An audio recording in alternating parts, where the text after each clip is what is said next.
Hey, are we live yet? Did I set this up the right way? I don't know. We'll see. Getting onto Twitter to post the link to the stream out. I don't even know if it's on. Says it's on. Yeah, all right, cool. I think we're live. Yo, if we're live and you can hear me and I'm sounding okay in your headphones or in your phone or whatever, say something in the chat. Say what's up. I want to talk. I'm also going to be spending some time doing short, scary stories in one take. Hopefully. We'll see. Let me get back onto Twitter so that I can post this stream link. Here we go. Going live right now.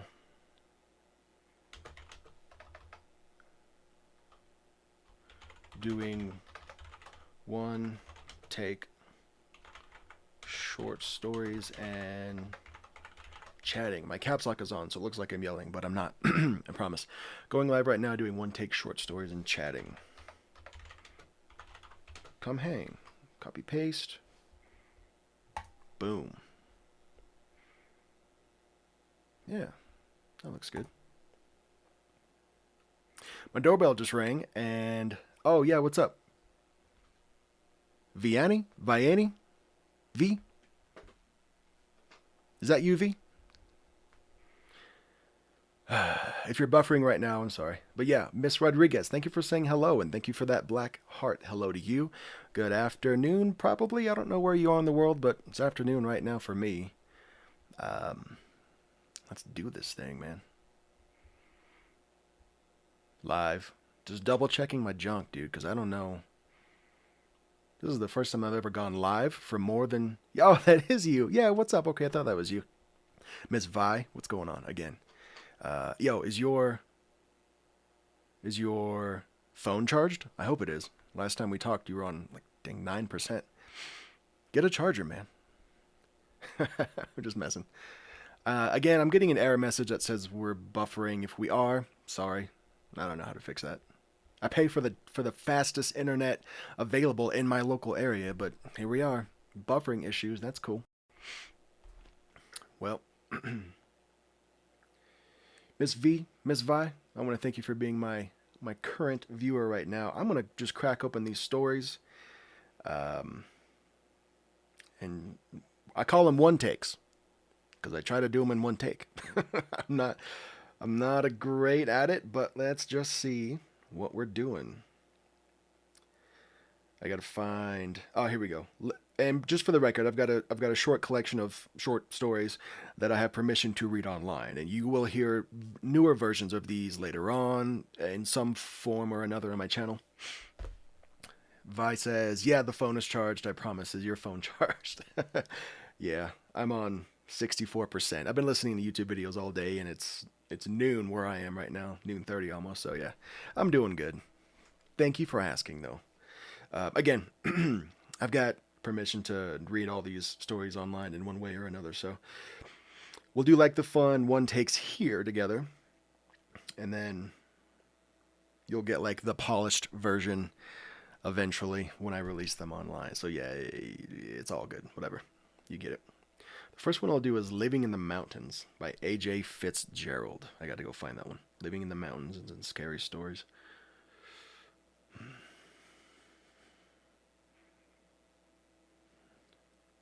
Scary. I'm getting on Reddit right now. Popping onto the Scary Stories subreddit.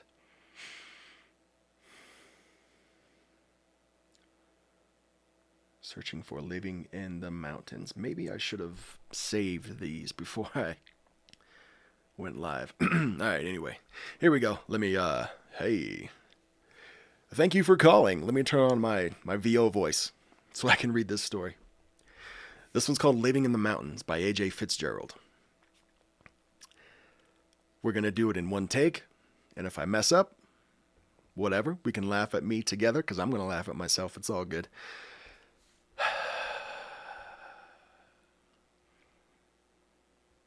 Have you ever lived up in the mountains? It's quite an experience. I've never lived anywhere else, but...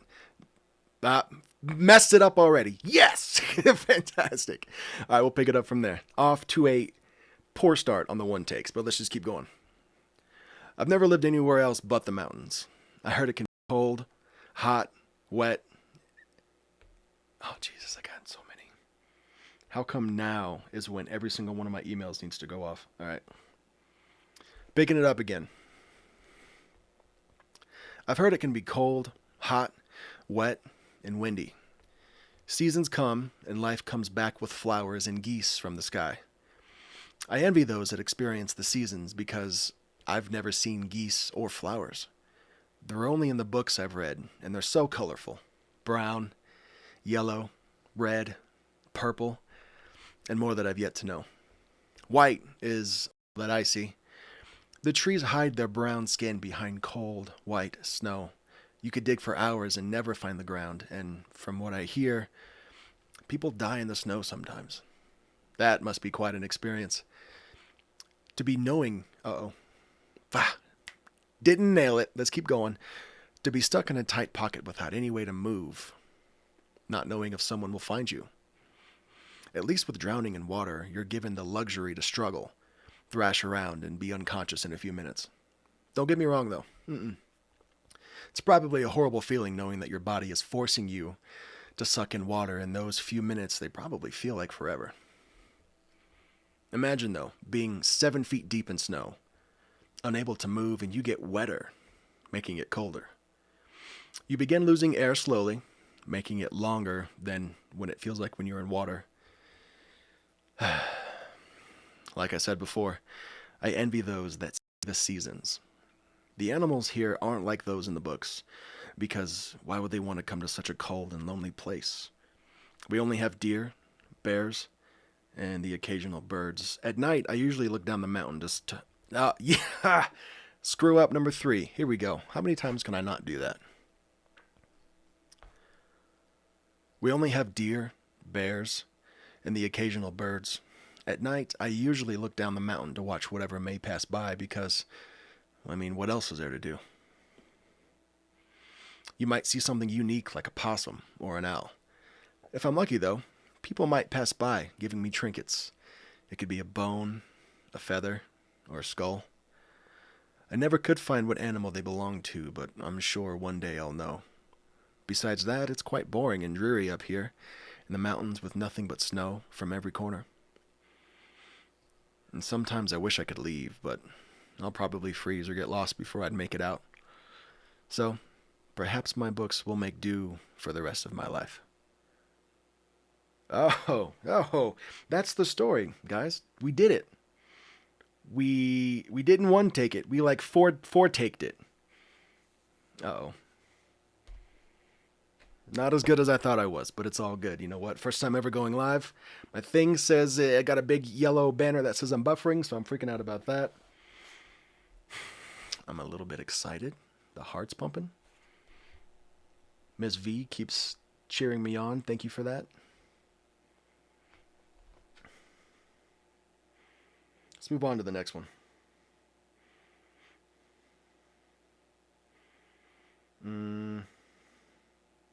Oh, yeah.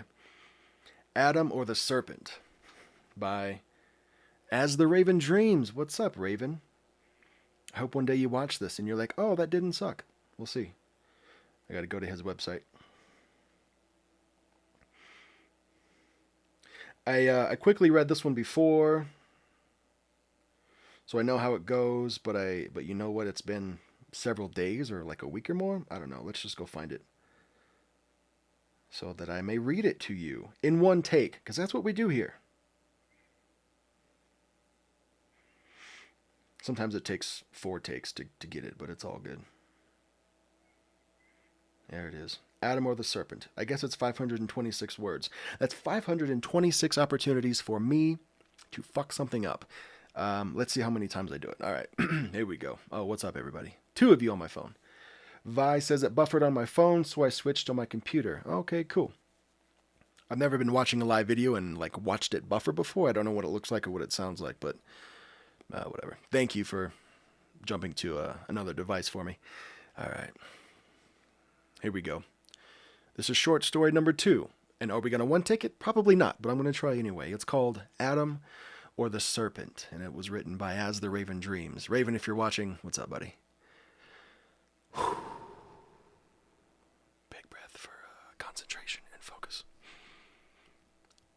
It came from another time. That much was clear. Something about him looked strange, unfamiliar to us, yet we could tell that he was almost human. His structure was similar to ours. He had the same limbs, the same overall stature, but he was different in ways that are, well, hard to describe. I suppose I should explain a few things about this situation. I'm the lead doctor of this facility, and we'd been investigating a signal that we'd been receiving for the past few months. As we tracked the signal, we ended up in the middle of the Arctic. The middle of nowhere, really. Now, you may be asking what the signal was, and that I cannot really answer. It was kind of like a ping, a shrill sound that would sound like it was growing in intensity, then slowly fade out. Not dissimilar to how it sounds like when a car passes by. Quiet, loud, then back to silent. We'd spent months trying to decipher the signal. It was unlike anything we'd ever heard, but we knew it was important. None of the experts the world over could tell us what it meant, but we had all agreed that it was a beacon of sorts. We tracked it day in and day out, eventually leading us to the Arctic, as previously stated. And we found the exact location from which the signal was being produced, but there was nothing there. It was then that the realization hit. We needed to dig. It took a painful number of man-hours and machines, but after digging down much further than we ever anticipated, we found the source of the signal. It was a coffin, adorned in gold and the most precious of jewels. Upon the coffin were a number of inscriptions that we couldn't decipher. Among the illegible text, there was one small entry that we could actually read. May the malice of greed be the folly of Adam, and this cask hold him steady. If any man is to follow in the steps of Adam, then surely the serpent will take what is his. Obviously, this only piqued our desire to know more. We excavated the container and took it back to our makeshift Arctic laboratory. We thawed it to the best of our ability and chipped away at the remaining ice. We discussed whether or not we should continue, but in the end, curiosity had won us all over. We broke the strange wax seals over the lid and cautiously removed the lid. It was then that the true source of the signal was revealed. A man-like creature laid in the container, holding himself in a fetal position. We were all taken aback by the possibility of the signal coming from an organic life and not a machine. How could anything living possibly emit a radio signal? We all stared at the being, thinking about the possibilities as he slowly opened his eyes, and the life... Oh, come on, man. Yo, there's like 2 more lines, and I messed it up. I got 99% of the way through, and then I messed it up. Here we go. As the life lifted back into his body, he began stretching his limbs and unfolding his wings. It was clear that this was not Adam. No, this was the serpent. Hate myself. I made it 521 words out of the 526, and then I screwed it up. All right, whatever. Not mad at myself. Oh, man. It's fun, though. Almost did a one take.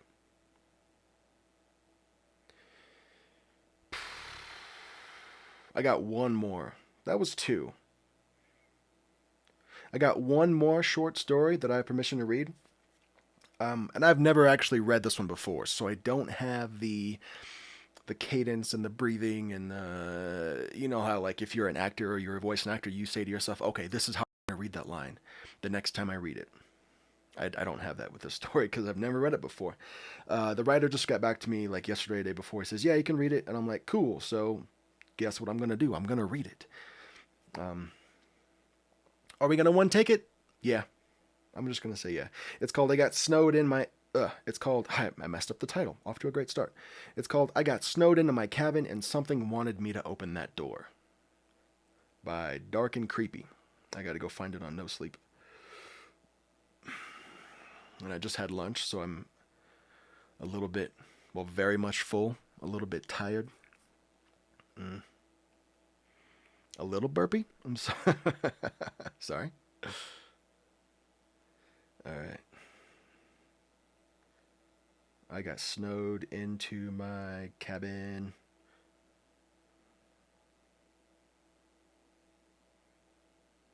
On no sleep. And something wanted me to open that door. All right, cool. I don't know how many words this has. Oh shoot, but it's longer than I remember. All right, cool.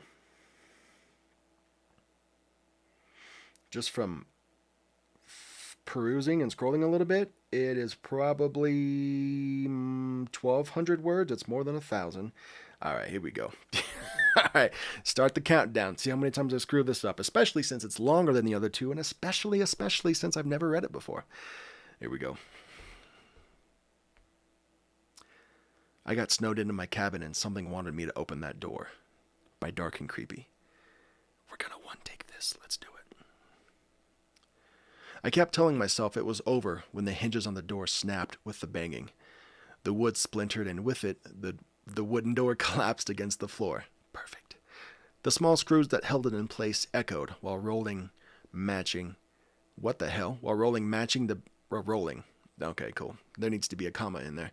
The small screws that held it in place echoed while rolling, matching the beat of my heart as it wanted to spring out my chest. I was stuck in my summer cabin during the winter. Snowed in because I was too stupid to leave before the storms came. The Forest Service announced that it was time to leave about 2 weeks ago because my cabin is located on the top of some mountains that get too much snow during the winter to live in. Why would you buy that cabin? Okay, whatever. I usually always leave on time when the Forest Service announces the closure, but I thought it would be fun to try and stay here over the winter. That's dumb. I stayed mainly because of the quarantine, and with everything closed, I thought it would be better. It was something that I'd never done before, so I was prepared as I boarded up the lower windows like I usually did to make sure the snow doesn't break through. I also stockpiled enough food to last until February and made sure to call up the power company to make sure that they don't cut me off this year because I was planning on staying longer. Did you guys hear that? I also made sure to call the power companies to make sure that they don't cut me off. Okay, cool. I don't know. I'm not a writer, so I'm not going to talk shit on this dude's writing. I'm just glad he let me read it. Anyways, I didn't regret the idea until the first snowstorm. That's when reality hit me. There was no leaving until the snow melted away, and this was only going to grow as it was too cold for it to melt, and there was many more snowstorms coming my way. I spent most of my time building 1,000-piece puzzles while listening to the old CDs I had stored up there.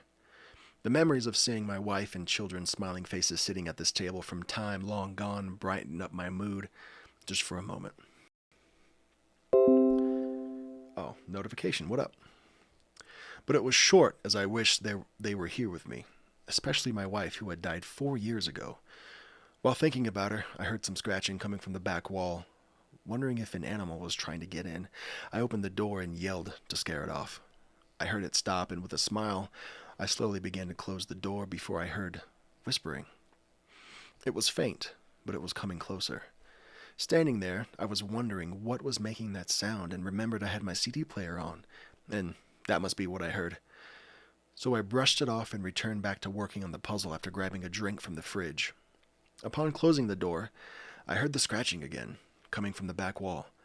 But this time, I just let it be as it didn't bother me enough, and it could probably just be branches brushing against the side or something. "Dad, come look at this," a voice whispered from behind me. Oh, it's whispering. It says, "Dad, come look at this," a voice whispered from behind me. A tingle struck down my spine as I looked back to see no one there. The crazy thing is that the voice seemed so familiar, but one I hadn't heard in so long. "Hello?" I asked the now quiet cabin after turning off the CD player.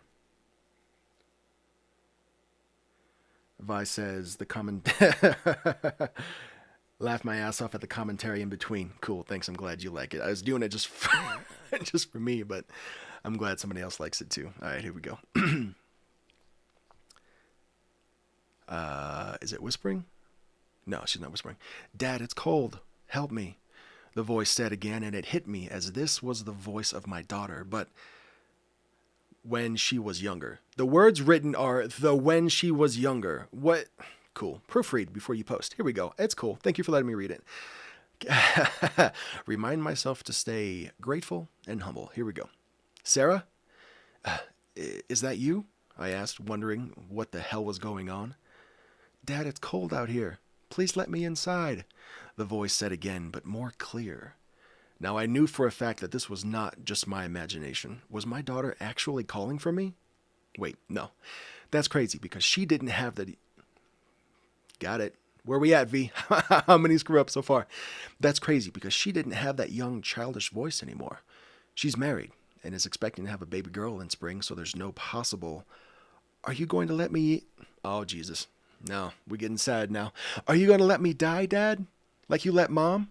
The voice said from outside. My body froze like a statue as I wondered if this was just my imagination or something much, much darker. Please, it's so cold. Who are you? I asked with a quivering tone. It's me, Sarah, your daughter. Please open the door or I'm going to freeze out here, the voice said from the other side of the door. I wonder if I put my hand over my mouth. Maybe that'll sound like it's coming from the other side of the door. Let's try. It's me, Sarah, your daughter. Please open the door. I'm going to freeze out here. I don't know. I won't be able to hear that until I listen to the playback, but if that sounded convincingly enough like it was coming from the other side of the door, let me know. The voice still sounded off as the tone didn't match up right. It was like a robot and devoid of emotion, which made it sound even scarier. At the time, I slowly tried to think of what to do, and I instinctively grabbed the metal rod used for stirring the fire and clenched it in my hands tightly while moving away from the door. You're not my daughter. Get the hell off my property, whoever you are, I screamed while backing away from the front door. The voice changed again and shocked me to my core. Honey, why won't you let us in? Sarah wants to warm up next to the fire, and 8. Is that 8, Vi? Let's keep going. Sarah wants to warm up next to the fire, and I want to see your smiling face again. On hearing this, I nearly dropped the metal rod to the ground as it was the voice of my wife, and I took a step forward thinking it was actually her. My mind was flooded with happy memories until I remembered attending her funeral. The voice outside wasn't my wife. It couldn't possibly be. What do you want? Please, whoever's out there. I'm just an old man. I got nothing really worth stealing here. Please, leave me alone. Honey, don't you recognize me? Please take the boards off the window so we can see each other. Frightened to my very core and having no idea on what to do next, I stayed silent while moving towards the bathroom. I snuck inside and locked the door, just hoping whatever out there would go away. Was someone trying to mess with him? What? Was someone trying to mess with him, he asked himself. But is he talking in another tense now? Come on. All right, whatever. Grateful, humbled. I snuck inside and locked the door, just hoping whatever out there would go away. Was someone trying to mess with him, he asked himself. But how did they even get out there in all the snow? Well, it's not too bad yet, so it is possible someone could get up here, but who? Who would be on the other side of that door?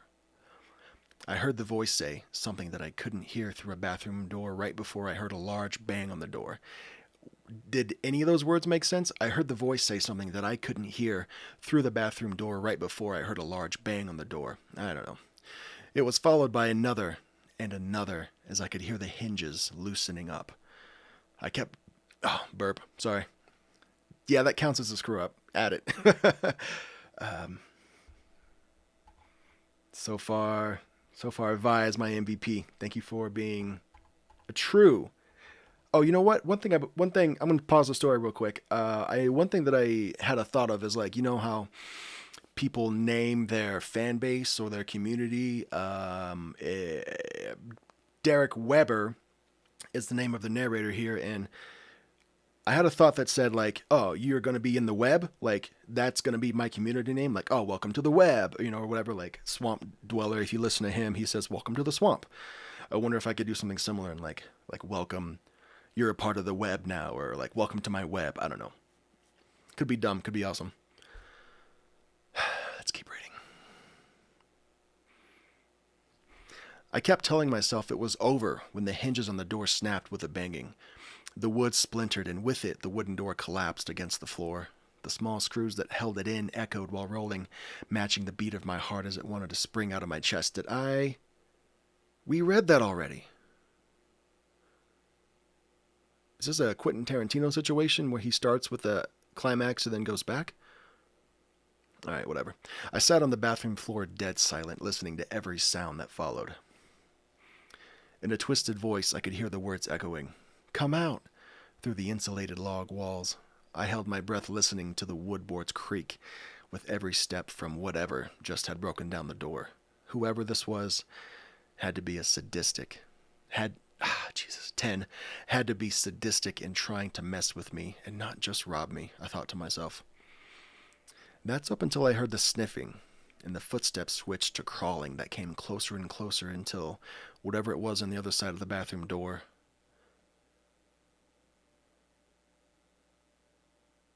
That's that's not a complete sentence. Cool. Okay, Jesus. I don't like rewriting the stories, but I may have to. Just to like, whatever. Just because I'm so dumb, I can't like put the two paragraphs together. Maybe somebody else is the same way. I don't know. Anyways, just to catch you up, dude stuck in a log cabin. There's a person or maybe a creature now on the other side of the locked bathroom door where he's hiding. And here we go. Oh, yeah, count it. I smell you. The voice. Oh, he said deeply. Okay, let me let me drop the voice. I smell you. The voice said deeply. Chills ran up and down my body while I grasped the metal rod I still had even tighter, getting ready for the door to be broken down, just like the front door was. So I sat there waiting for... I think that's like 12. Yes, so much for one takes. Going on. So I sat there waiting to fight for my life when I heard a voice call for me, saying faintly, Mr. Miller, are you there? I heard you were planning on staying over the winter, and I'm sorry, but you're not allowed. Whoa, Mr. Miller, are you in there? What happened to your door? I didn't know what to do, or if I should warn whoever was out there, or if it was just another trick of the thing before, who imitated my family members. I took in a deep breath and knew I couldn't just stay where I was, so I unlocked the door and swung it open so fast, just in case I could hit whatever was just outside of it. As I did, that's another one. One take wonder, baby. Here we go.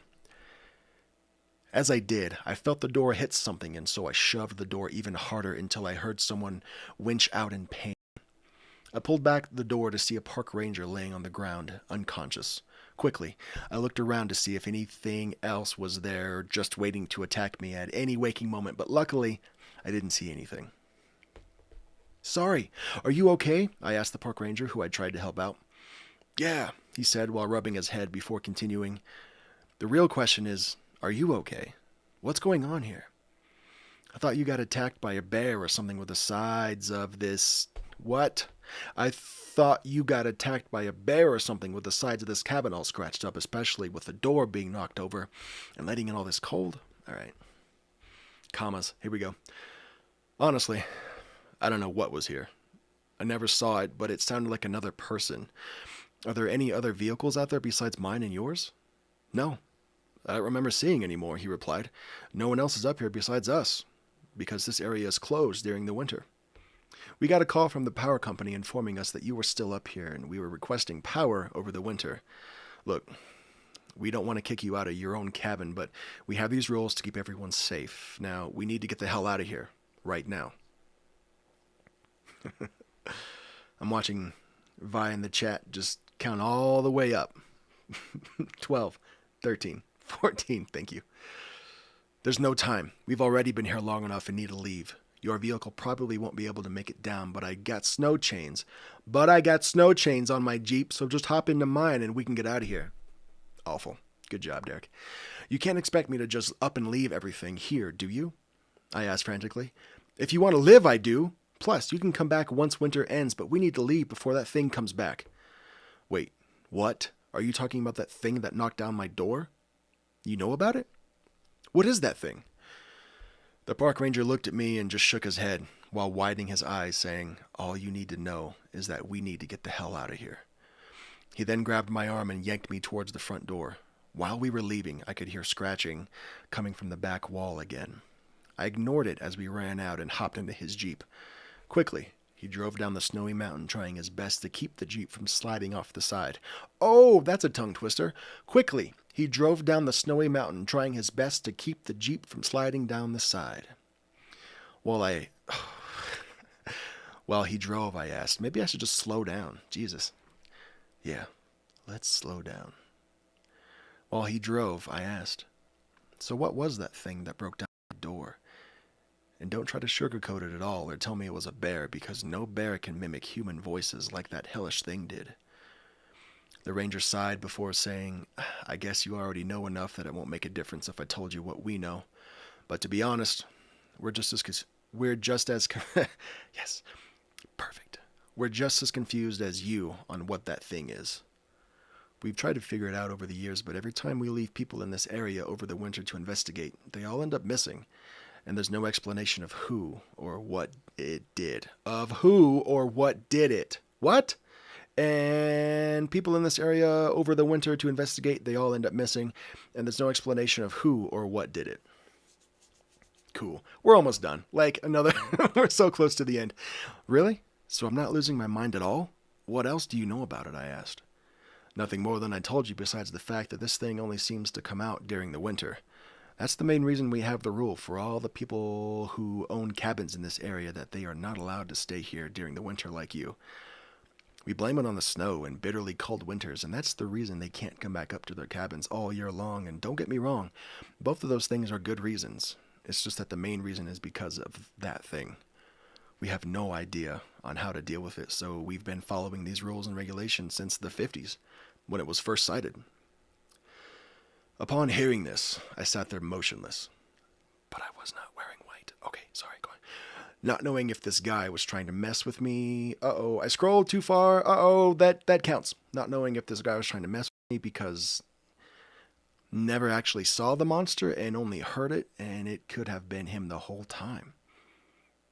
So many typos. Plus, when I opened the bathroom door, I hit the guy, and that's exactly where the creature was just moments before. I kept wondering until... Oh, Jesus. Yeah. I kept wondering this until I heard the faint scratching coming from the back of my Jeep. All right. 18. Took me 18 stops and starts to get through that one. All right, cool. I am not a one-take wonder this time. Even on the story with 526 words called Adam of the Serpent, written by As Raven Dreams, I still messed up. 10 words before the end, so. 19. Thanks, Vi. All right, everybody. That's it, dude. Let's recap real quick. I read 3 short, scary stories. All 3 of those stories will be in future videos. With the polish and with the cadence and delivery that that should be expected from a horror narration channel.